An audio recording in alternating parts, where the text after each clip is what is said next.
Well, there's no greater ability to be able to bring a brand to life than through one of the most powerful elements that we have, and that's the human voice.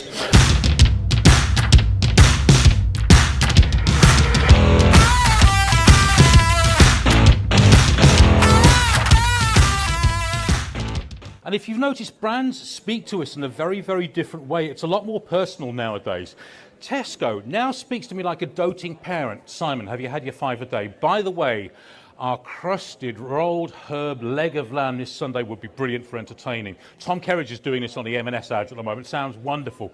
Netflix is like my BFF. Dude, I've just put this great program on your list. You have got to watch this.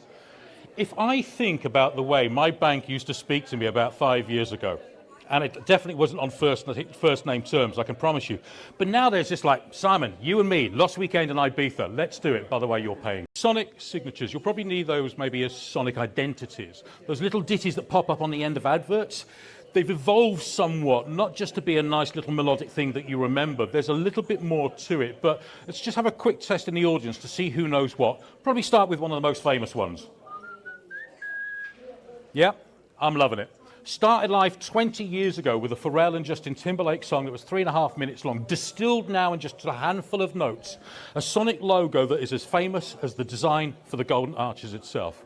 Well, there's no greater ability to be able to bring a brand to life than through one of the most powerful elements that we have, and that's the human voice. When we spoke to businesses a few years ago, only 17% of businesses actually had an audio brand strategy. Now 52% do. We've got to work on the other 48%.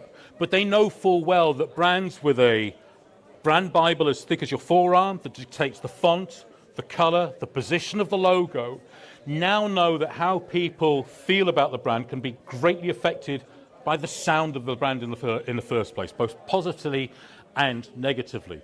Talking of which, one of the greatest persuaders to how we feel about a brand is going to be voice. You instinctively have a reaction to a voice whenever you hear it. Within the first 30 seconds of me talking, you will have made a judgment about me. Nice guy, overbearing, bit loud, overconfident, all of those things are correct. But you instinctively started to make a judgment about me the moment I started speaking, and it's exactly the same the moment you hear voices when connected to brands. Let's just go through this final checklist of what you need to do in this year and beyond to make sure you are absolutely on point as far as your audio brand strategy is.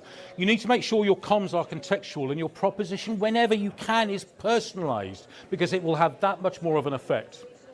Your creative is optimized to suit the environment in which it is served. Don't try and have one ad that has a catch-all treatment.